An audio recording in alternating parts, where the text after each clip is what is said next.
Tatalakayin natin ang isang napakahalagang institusyon na nagbibigay ng pag-asa at suporta sa mga batang nangangailangan ng tulong mula pa noong 1990. Ito po ay ang Father Simpliciano Children's Home Incorporated. At upang talakayin po ang layunin at initiatives ng organisasyon na ito, makakasama po natin ang ilan po sa mga broadcasting students mula po sa Bulacan State University na sina Nico Tuazon at Natalie Nora na nagiging tulay po ng tulong para po sa FSCHI. Good morning. Welcome to Rise and Shine Pilipinas. Good morning po. Good morning po Nico sa atin. and Natalie. Good morning po. Good morning, Nico and Natalie. Ano nga ba yung kumbagay layunin itong o mga initiative ng non-profit organization?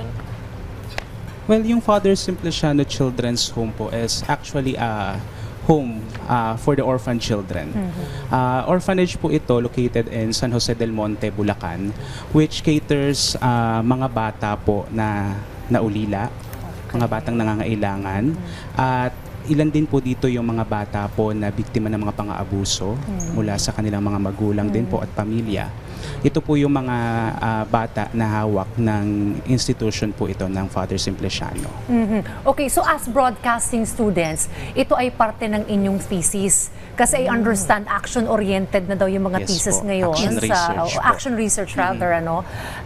And then you will increase awareness ng public tungkol dito sa organization na ito. Now, throughout your study, ano yung inyong mga napansin na mga challenges at ano yung mga recommendation ninyo para mas pataas pa yung kamalayan ng publiko patungkol dito sa organisasyon na ito?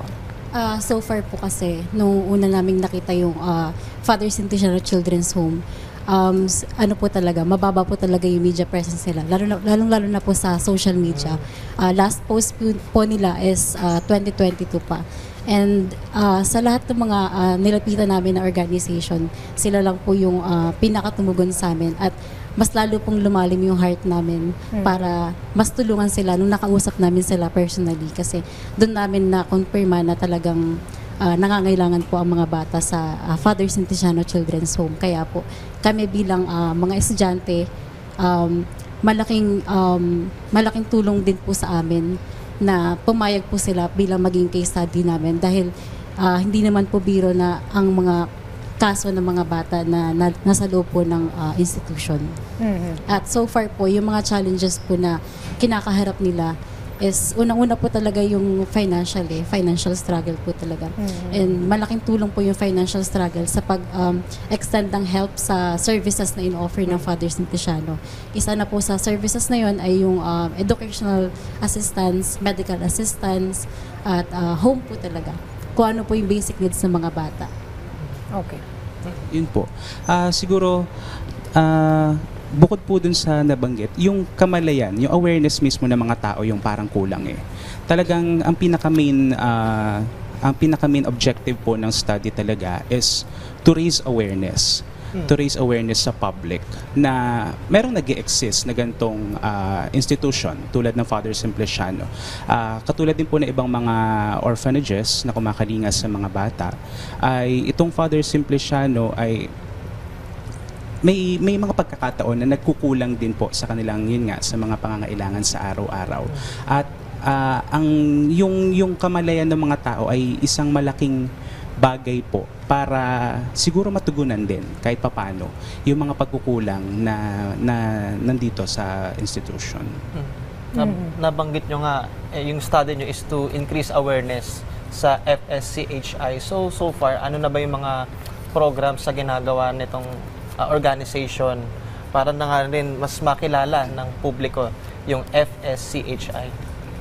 Sa ngayon po, ang wino-work po talaga dahil nga po sa panahon ngayon ay tulad ng mga kabataan na sobrang tutok sa social media. Ito po yung talagang tinutukan po namin para mapalakas yung media presence ng Father Simpliciano Children's Home. At isa rin po itong pamamaraan, itong pagpunta rito para po mas marami pa yung maabot na pwedeng mga tao na possible na makatulong dito sa institution na ito. Ayun, isa rin po kasi sa mga challenges, dagdag ko lang.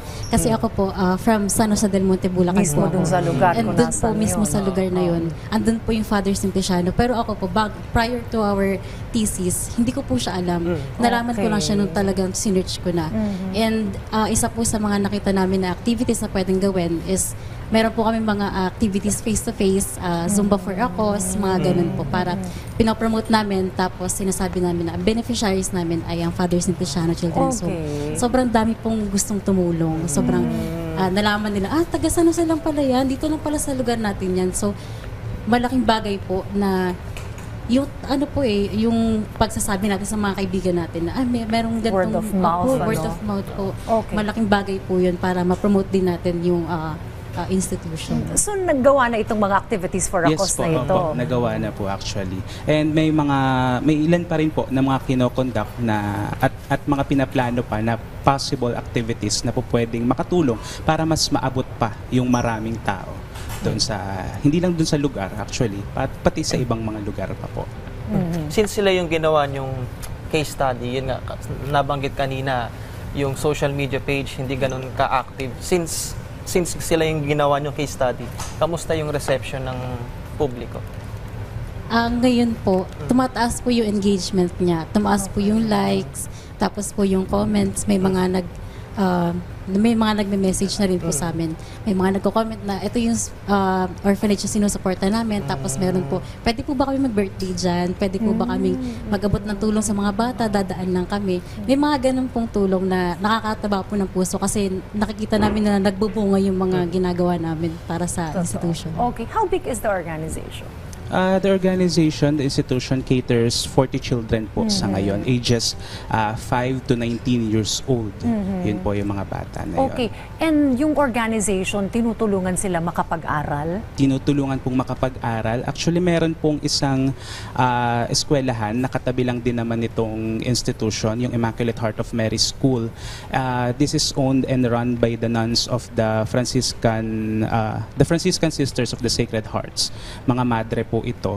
Sila rin yung nangangasiwa sa school and sa orphanage para yung mga bata po sa orphanage mismo ay direktang dito na rin pinapag-aral sa eskwelahan para rin po tutok talaga na hindi naman napapabayaan yung edukasyon ng mga bata kahit ganun paraan. Hindi ko mabalikan ko lang, nung college student ako sa Lyceum of the Philippines Okay. University sa Maynila, ganun din, mayroon kaming research na subject.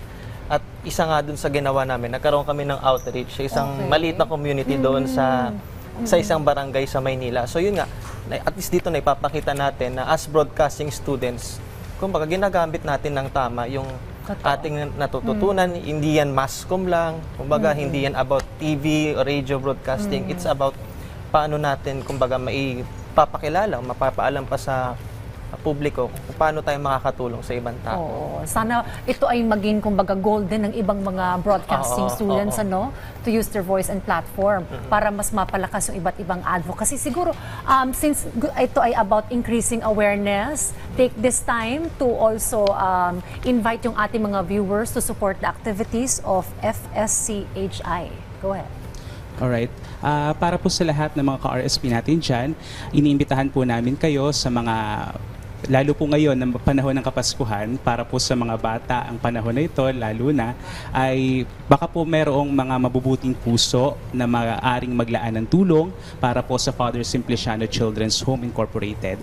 Maaari niyo po silang bisitahin personally sa orphanage or mag-message po sa Facebook page ang Father Simpliciano Children's Home Incorporated para po makater din po yung mga inyong inquiries at mga katanungan para sa pamamaraan ng pag-aabot ng tulong.